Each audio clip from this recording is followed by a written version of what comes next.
আজকে বাসায় আলু সিঙ্গারা বানিয়ে খাবো। এই জন্য আজকে মানে সব কিছু রেডি করে নিচ্ছি। কয়েকদিন ধরেই ভাবছি যে একটু আলু সিঙ্গারা খাবো, আলু সিঙ্গারা খাবো।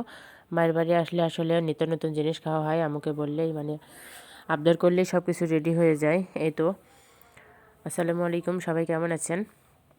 আমি আলহামদুলিল্লাহ ভালো আছি। প্রথমে চুলায় বাদামগুলো ভেজে নেব, তারপরে তেলের উপর পেঁয়াজ দিয়ে দেবো, বাদবাকি মশলাগুলো সুন্দর করে কষিয়ে নেব। আর এই মশলা কষানোর সাথেই আমরা ছোলাগুলোও দিয়ে দেবো, ছোলাটাও সিদ্ধ হয়ে যাবে। আসলে বাবার বাড়িতে আসলে নিত্য নতুন খাবার। কালকে আমরা ভাপা পিঠা বানিয়েছিলাম, আপনাদের মাঝে ভিডিও দিয়েছি। আজকে আবার সিঙ্গারা খাবো। সিঙ্গারাটা আসলে ঝাল পিঠা, এটা সবারই খুব পছন্দ। আমার ছেলে তো ভীষণ পছন্দ করে, এদিকে আমার বাবার তো মানে পছন্দের জুড়ি নেই। আমার বাবা কয়েকদিন ধরে এই সিঙ্গারাটা খাইতে চাচ্ছিল, আর আমার বোনটার তো কথা বলবোই না। সবারই আসলে খুব পছন্দ। আর সিঙ্গারার আমি কি বলবো, মোটু পাতলুর মতো অবস্থা, মোটুর মতো অবস্থা আমার। সিঙ্গারা হলে আর কিছু চাই না। এদিকে দেখেন মশলার সাথে সুন্দর করে আমি ছোলাগুলা কষিয়ে নিলাম। সাথে এই যে ইয়াটা দিয়ে দেবো, আলুটা দিয়ে দেবো, আর বাদাম ভেজে এই যে ছোলা মানে ডলা দিলে ছোলাগুলা উঠে যায়। আলুটা আমি সুন্দর করে ভাজা ভাজা করে কষিয়ে নেব। নতুন আলু যেহেতু অল্প পানি দিলেই সিদ্ধ হয়ে যাবে, এই জন্য একটু ভালো মতো কষিয়ে নিচ্ছি।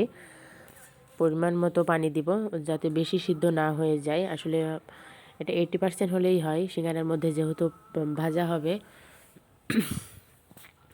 আপনারা কে কীভাবে সিঙ্গারাটা বানান বাসায় অবশ্যই জানাবেন। আসলে সেভাবে তো বাসায় বানিয়ে খাওয়া হয় না।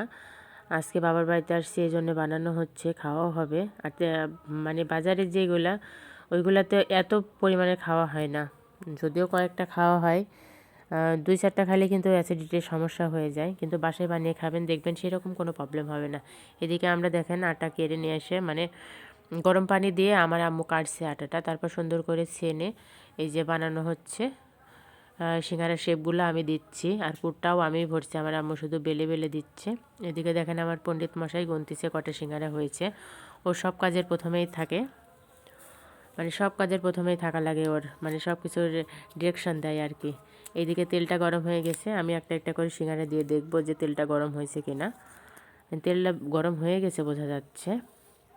একে একে সব সিঙ্গারাগুলো দিয়ে আমি ভেজে নেব, লাল লাল করে ভেজে নেব। তারপরে এই পরিবেশনের পালা শুরু হবে। আপনারা সবাই জানাবেন আপনাদের কার কী পছন্দ। আর শীতের দিনে আসলে হচ্ছে বেড়ানো হয় একটু বেশি বেশি। আমি আর আমার ছেলে যেহেতু একসাথে থাকি, ওর স্কুল ছুটি আছে আজকে শুক্রবার শনিবার, এই জন্যই বাবার বাড়িতে আসছি আমরা। 2 দিন থাকবো, শনিবারে বিকেলে আবার চলে যাব। দেখেন কি দারুণ হয়েছে সিঙ্গারা ভাজাগুলো। এই তো আমি এখন উঠিয়ে নেব। আর চুলার জালটা আসলে খুব জোরে জ্বলতেছে শীতের দিন, মানে পাশে বসে থাকতে খুব ভালো লাগছে।